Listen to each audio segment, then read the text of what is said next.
Morning, everybody. Good morning. I'm John Madden. This is my cousin and business partner, Chris Madden. Howdy. And apologies for being late. We were at Portsmouth's Beer Week last night, and things got out of hand. They tried to do the whole week in one night at,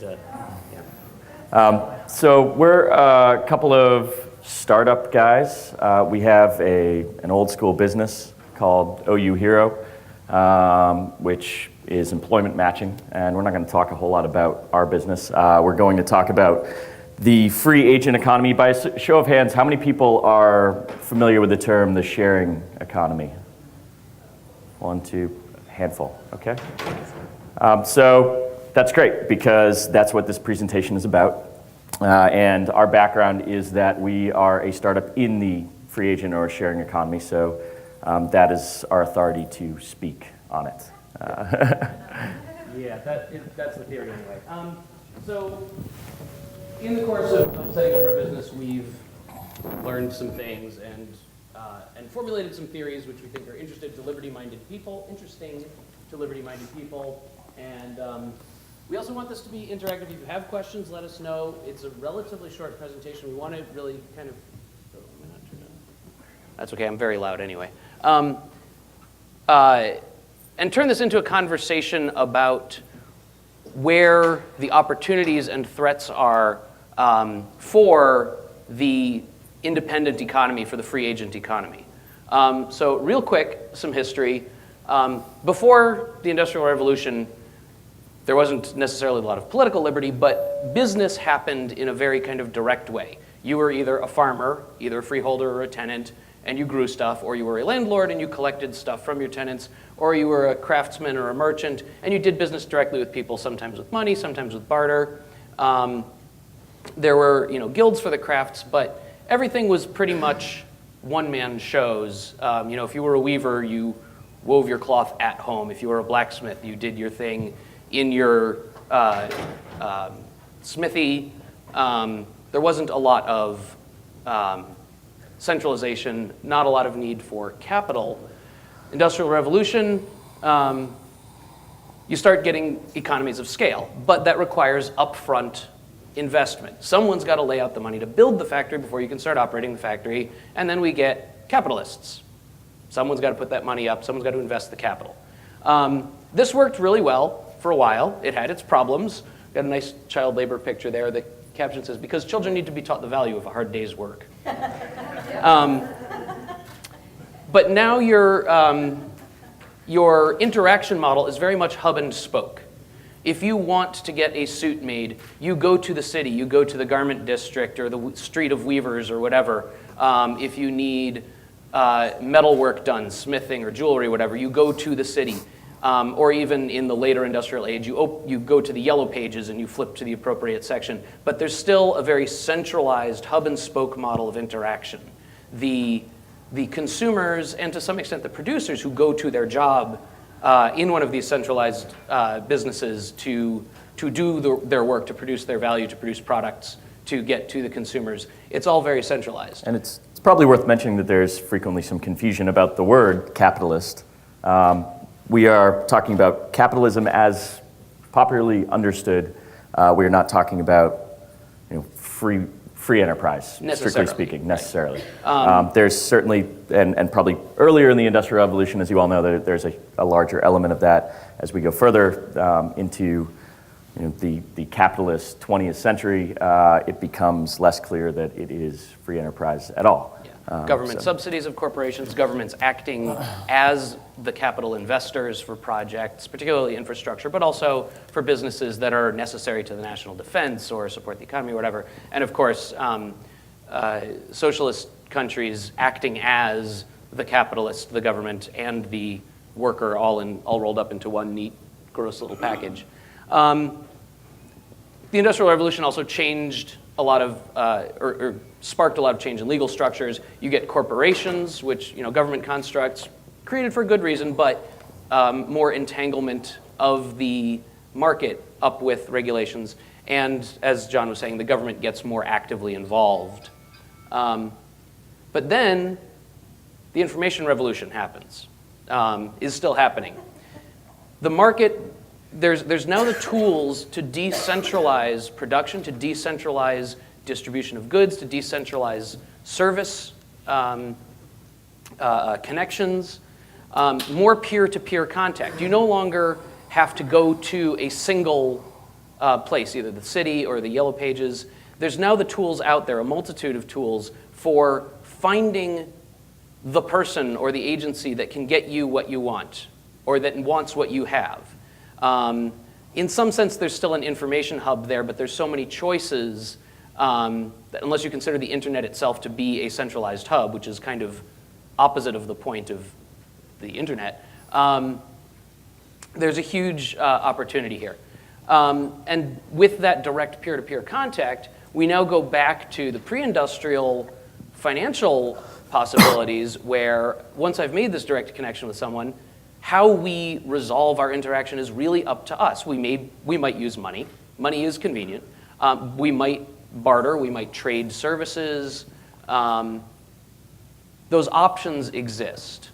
And you don't actually need capitalists in the service market for this anymore. You don't need to fund the startup of a law firm or capitalize an insurance company or set up a store and custom garment production facility because you can have these direct connections. There's still, for mass production, obviously, the economies of scale still apply. If you're making farm implements, it makes sense to make 1 million of them and then send them out to the people who need them rather than go to each farmer's farm and find out what they need and produce it on site. For now, things like 3D printing are starting to change that, but there's a lot of work to be done there. And there's still always going to be economies of scale. But for services, this decentralization and the peer-to-peer discovery tools that are out there are really starting to shift that dramatically. So the informal economy in the United States it's actually estimated to be 23% by, say, libertarian sources who are using different measures than the government, which I'm sure many of you are all familiar with. The U.S. government, unemployment. The U.S. government is reporting 6.6 or 13% if you're looking at U6, which if you talk to most people seems a little bit low. Everybody, I think, knows somebody who would like to have another job or a more steady stream of income these days. Untracked economic activity worldwide is absolutely huge, 2 trillion. I've read as much as 10 trillion circulates in the underground economy. Now, think of a shanty town in Africa outside of, say, Cape Town. You're probably dealing with many billions of transactions in any given month. So, and that's just one shanty town. The world is, just absolutely covered with shanty towns. The United States has a population of 300 million, which is only a tenth of the population that exists in India and China. So that puts it in perspective. And untracked economic activity is according to the CIA, 8 to 14% of worldwide activity. It being untracked, it's hard to know exactly, but there are some pretty good estimates. And also, to be clear, sometimes when people talk about the informal economy, they're talking about the black market specifically, strictly the illegal activities, drugs, prostitution, gambling. We're using the informal economy, and a lot of these metrics are about just the stuff that's off the record. It includes, in those shanty towns, buying food, getting a taxi ride, having someone help repair your house. All that activity, direct, purchase of food from a farmer. It also includes stuff like paying your babysitter in cash. If your babysitter is not making enough to file a 1040, that money is completely off the record unless you're very carefully itemizing and deducting your expenses. That money is untracked, and that all goes into the informal economy. And as I'm sure you also all know, in the United States, it takes a little bit of effort to be untracked. In the rest of the world, it's not so much a matter of effort as a matter of neglect on the part of government. A lot of people living in these informal economic sectors, these shanty towns, et cetera, they don't have property rights the way we do here. So there's an excellent book on this called Stealth of Nations, which the author, we are actually trying to recruit to come speak here next year. We put this together on too short notice to get him this year, but we're hoping he'll be able to show up. How big could it get? This is complete back of the envelope, but taking the size of the global economy and taking the number of sectors that are vulnerable to conversion to the informal economy. Yeah? Just to get a feel for the numbers, what approximately is the total size of the global economy? It is currently about $70 trillion. There's varying estimates of different sizes, but approximately $7 trillion. Some of those things you're not going to convert to the informal economy. The government is not going to change its military spending to be crowdsourced independent contractors anytime soon. It would be nice. We would all love to see that happen. We're trying to help make that happen. It's not going to happen anytime soon. Some things like the in-the-system banking is not going to change anytime soon. Other banking arrangements are very susceptible to becoming informal arrangements and perhaps off the record. services that service the banking industry, like strategy consulting firms like McKinsey and Bain, which are very much living at the expense of all of us, and the state, are probably not going anywhere anytime soon. They validate degrees from the top schools in the United States, and those people have an interest in seeing those industries stick around. But if you take the service economy, the service sector of the economy, if you convert that to informal direct contact services, and you take the underemployed and unemployed people and you put them to work, which becomes much more feasible when you make it much easier for them to discover work to do, or for people who can use their services to discover them, you can end up with a $57 trillion. So you've got a bigger economy and you get more of it in the informal economy. This could be huge. Obviously, that number was not something we're going to hit anytime soon, but there's a massive opportunity for this kind of activity to grow and for everyone who participates to benefit from that growth. The hard part is filling this communication gap, making those connections, building the infrastructure that's needed for that peer-to-peer discovery. so how many people have seen these cars driving around with pink mustaches? So a couple hands. It's definitely a thing in Boston. I think it's a thing in a lot of the major cities in America right now, for people to become Lyft drivers. And what they do is they have a car that's in decent shape. It's being unused, and they have free time, so they become essentially a gypsy cab, except they are a Lyft driver, so they're not as shady as a gypsy cab, according to Lyft.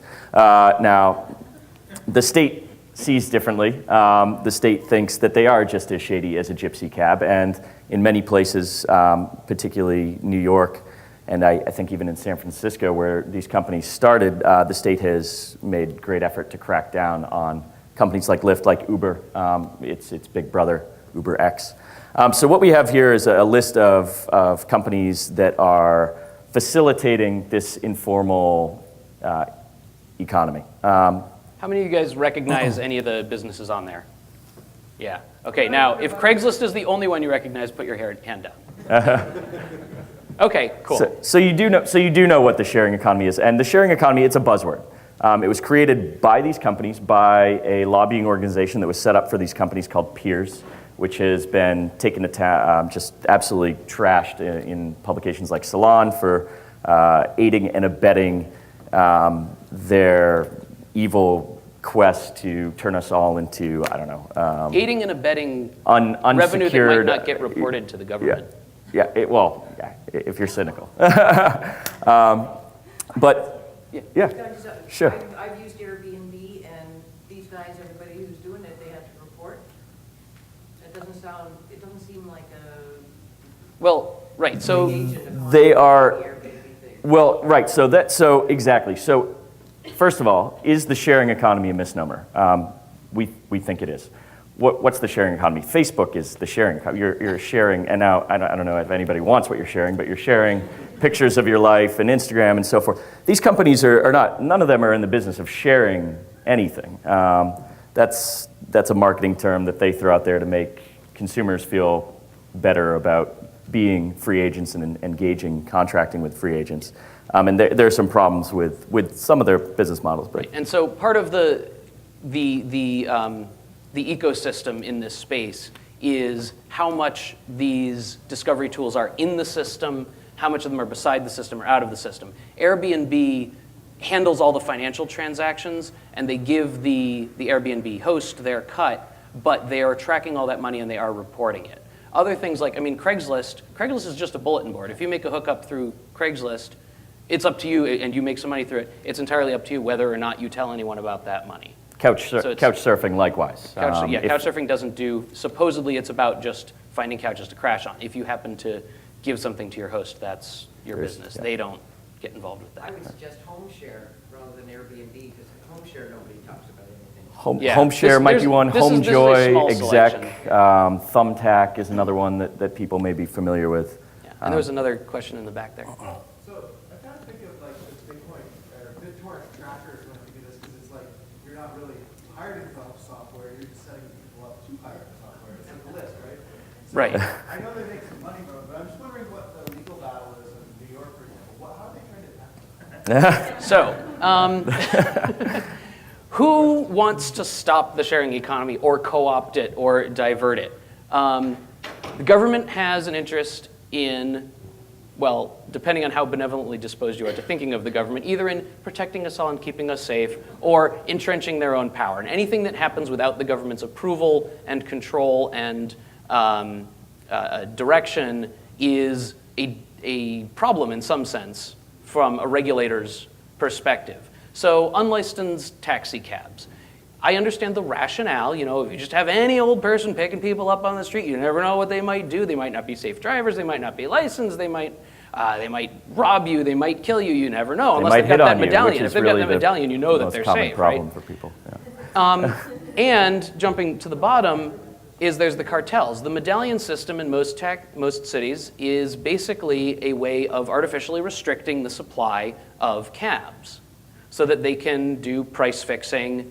The taxi cab authority sets the rate that the cabs are allowed to pay. Is a medallion in New York? Well, they're not available on the market. You have to, it's million. Thousands, millions. No, I think it's hundreds of it's a thousands, lot. if not a million. Yeah. So it's a very sweet setup if you're in the club, and if you're not, well, they have some suggestions too that involve Italian words and hand gestures. So the cartels are interested, whether it's established businesses or unions or trade guilds or groups like the Taxi Cab Authority, are interested in keeping their hold on whatever market it is. And so this peer-to-peer discovery is a threat to them. So Lyft and Uber are ways for people to find rides with people who aren't taxi cabs and to pay it. That's lost revenue for the taxis. Of course, you can never find a taxi when you want one, so it's not really lost revenue for them. And Lyft is it Lyft or Uber that does surge pricing? Uber. So Uber has variable pricing depending on the time of day and where in the city it is that you're trying to get from or to. It's market response to changing supply and demand. It makes a lot of sense. Taxi cabs aren't allowed to do that, don't want to do that, but I think they're a little jealous of it. And the established trend in every industry is toward cartelization. That's even happening in the sharing economy. This nascent economy is already sort of setting itself up to be the darling of Washington, D.C. And as I mentioned, Peers, which is the lobbying group that's been created to represent a lot of these companies, is doing everything it can at the moment to make sure the government keeps its hands off. Now, will that change when Airbnb is, no longer fighting off the hotel industry? Will it be fighting off other sharing economy companies like it? Probably, unfortunately. So there are threats from within this. You have, as was pointed out, Airbnb reports your income for you. very helpful of them. And so from the business's perspective that's doing these hookups, they have an interest in being good doobies and playing nice with the government and offering to help out so that they don't need to be regulated by the government because they'll regulate for the government and avoid the pesky thumb coming down on them by bringing it down on their users instead. And there's also part of the free agent economy, part of the appeal of it to many of the people who participate is being master of your own destiny, hanging out a shingle and saying, here are the things I can do. I can mow your lawn, I can do carpentry, I can do bookkeeping but not accounting, here's all the stuff I can do. Let me know if you need any of this help. But services like TaskRabbit, you're basically a really low-paid employee of them. All the business goes through them. They decide who gets to work and when, what jobs get assigned. And as an agent or as a rabbit in their model, you really don't have that free agency. You're just really an underpaid gopher. And so, but it seems very appealing at first. Like, hey, this is a way to make some extra money. So these startups are co-opting. And then a group like Peers is likely to get their members in under the wire and accepted by the system, and then call for increased regulation once they're established. The kind of regulatory capture that happens routinely with lots of new industries. You start up, it's a Wild West kind of thing. You get your success, then you start calling for increased regulation and shut out your upcoming competitors. And Peers is, and the media, certainly it's not Peers' fault. The media is frequently referring to TaskRabbit as the sharing economy, and there are really three companies they call. They say Airbnb, TaskRabbit, and Uber, and that tends to be the end of the conversation with the media. They have a vested interest in these particular companies succeeding because of how they report to the government, and because of how they have really re-commoditized labor in somewhat of a frightening way. I mean, I think that some of the hue and cry and criticism from the left is justified. As Chris mentioned, TaskRabbit controls the hiring process. You are not a master of your own destiny, and so you're on the clock for, say, grocery delivery, and you're being evaluated solely on that time criteria. You're not being evaluated on how well you deliver the groceries or how personable you are when you're at the home of the person who's receiving them. And so, is that an improvement over the man in the gray flannel suit?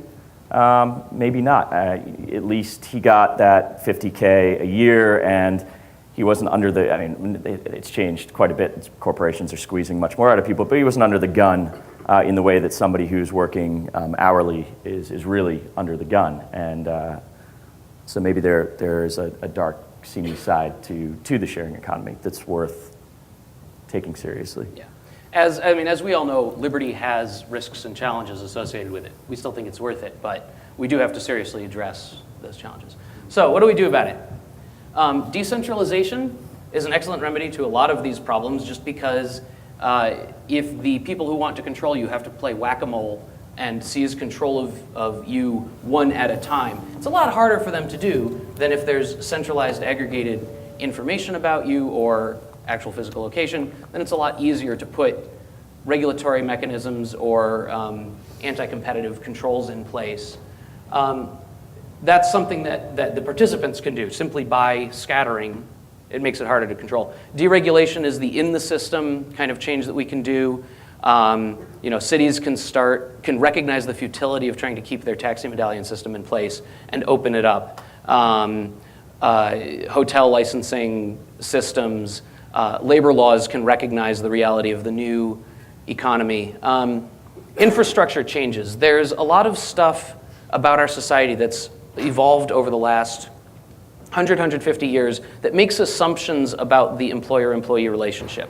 One obvious example is the idea that you get your health insurance through your employer. That's just how it works. If you need health care, you go get a job and your employer gives you insurance.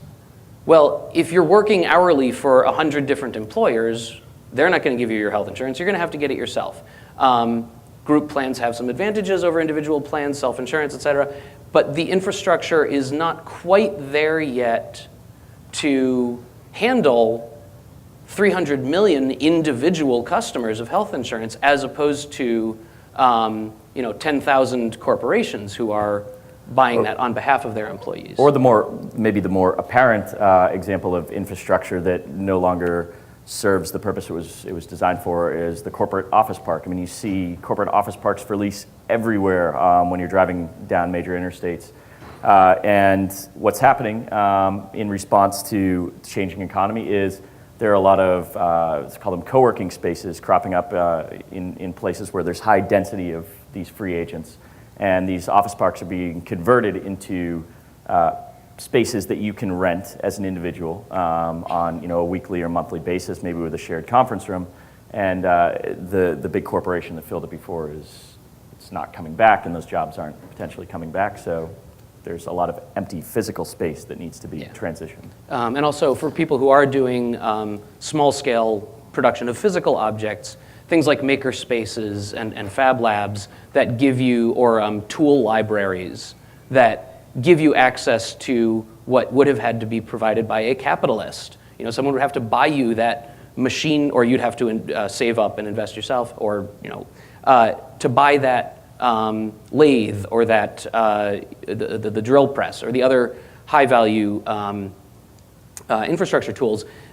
Part of the sharing economy is these shared production spaces, maker space, fab lab, tool libraries, where you can, on a part-time basis, get access to the tools you need for this one little project without having to actually acquire the tools yourself. Now, obviously, someone's got to buy that stuff, and so how those sources get capitalized is an interesting observation as well.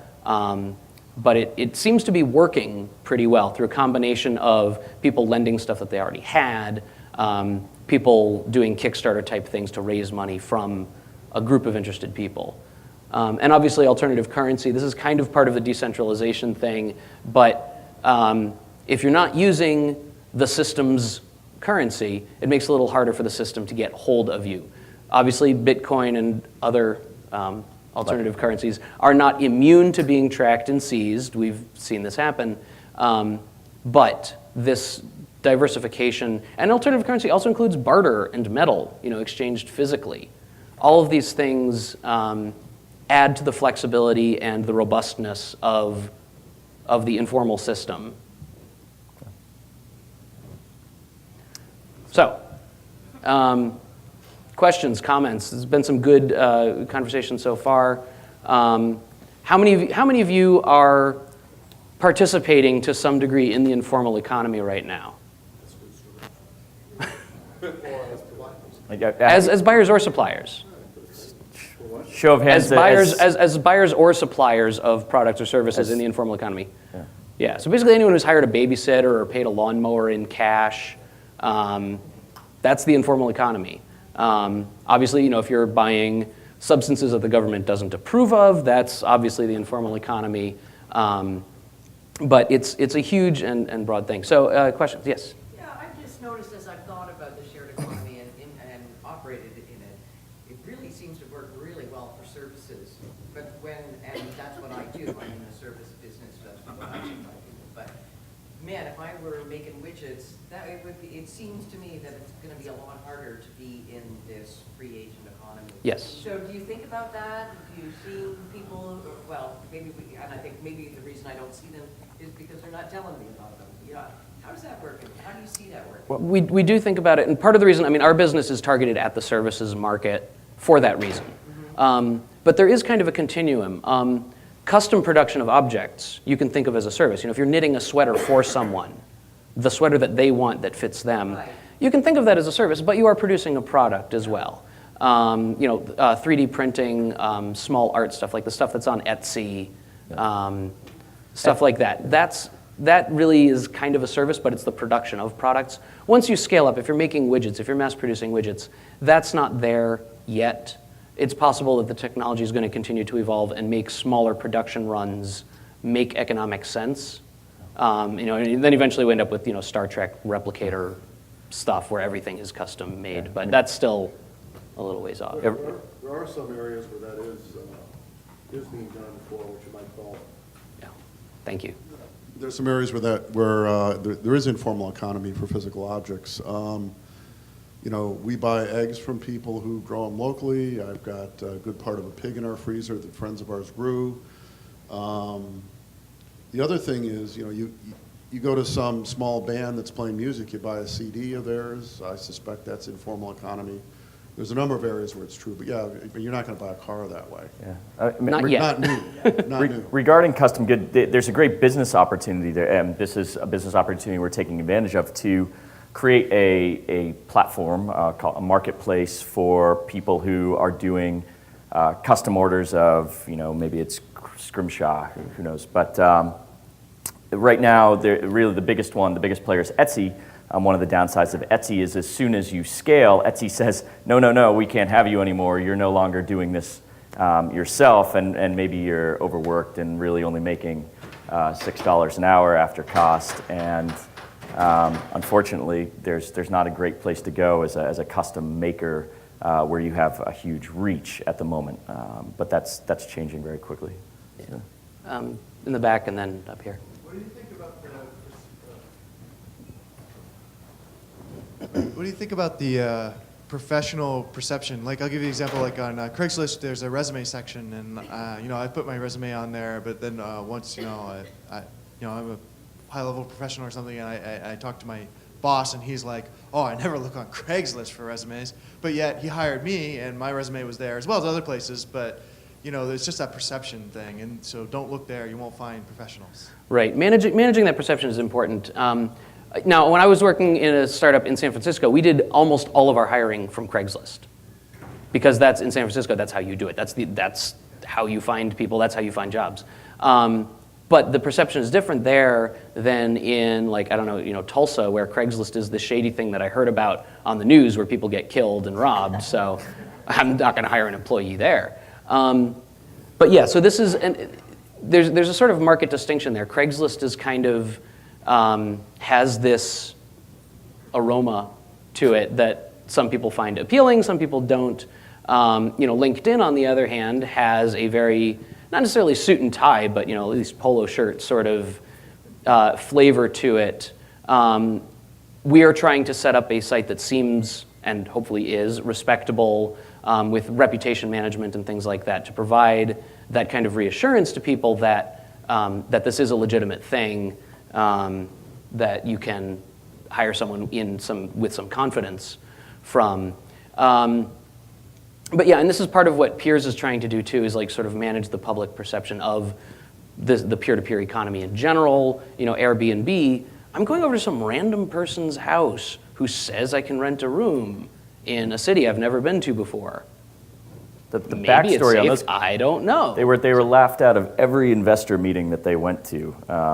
And I think in one case, one guy actually, they got up, they were pitching, and he just stood up and left. He didn't even bother to laugh.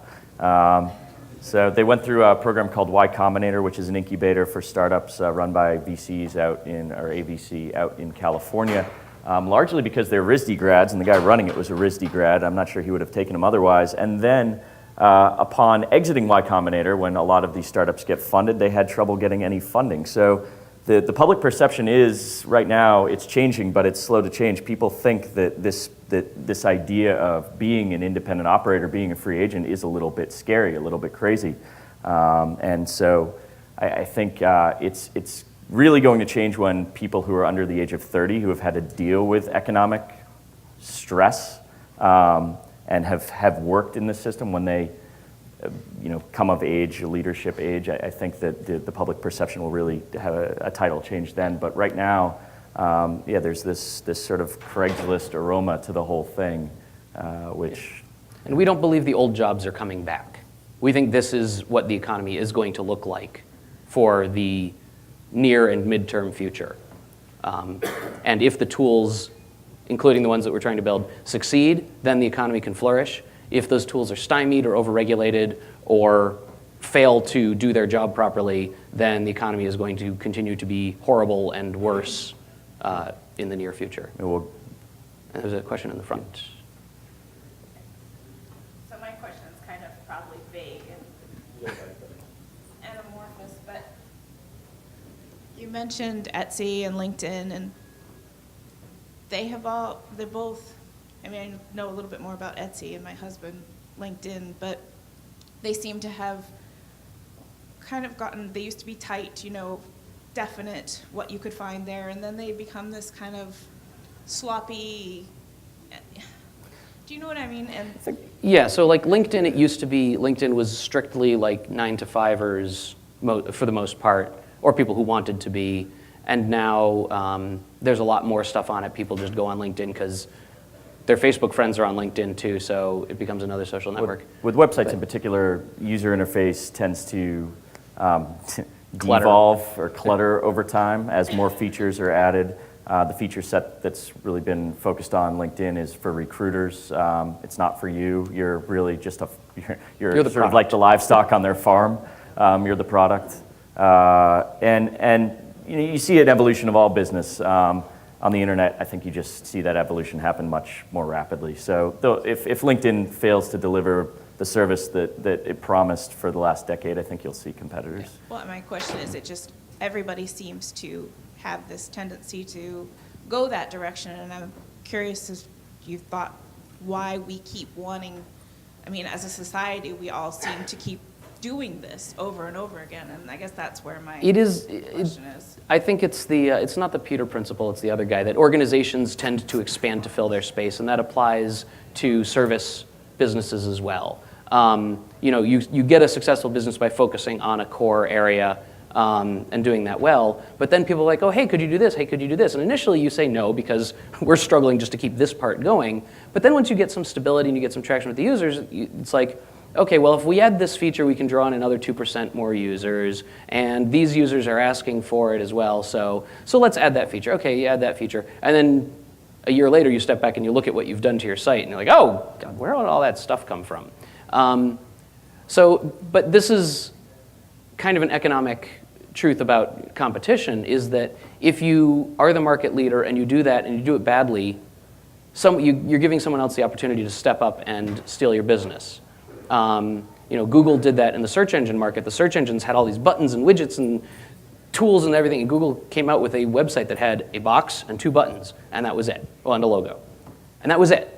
And the technology underlying it was powerful, and that was important, but the cleanliness of the interface did as much or more to capture the search engine market. Within like 2 months, I think it was, from their launch, they suddenly were the search engine, and Alta Vista and Lycos and Yahoo were dwindling fast in terms of search.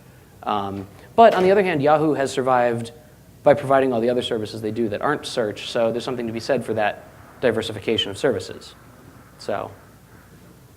Anyway. I am hearing applause from the next room, so it looks like, yeah, we've got time for one more question. Or comment, or, all right. Talk about products. I would argue probably, there are certain plants that, about products versus services. As far as the unsubsidized free market economy, I mean, certain plants are the #1 product on that, so it's not really that unusual. That's the first thing I think of. Yes. Yeah. And broadly speaking, actually, agricultural products in general, not just the ones that the government doesn't approve of, but as he was saying, eggs and stuff. I mean, every time you go to your farmer's market, that's not necessarily the informal economy in a strict sense, but if you're getting zucchini from your next door neighbor, or buying eggs from the person down the street, that is the informal economy. Manufactured goods are less susceptible at this point to being in the informal economy, but agricultural products sure are, especially as people begin to value local and sustainable production more and more. There's a strong incentive for them to participate in that. So thank you guys very much. Thanks so much for having us. We have free stickers if anyone wants a sticker for our company. If anybody wants to hear more about what we do, we're happy to talk about that. Afterwards. We can talk all day, but we'll be around for most of the rest of the day. So say hi. Yep.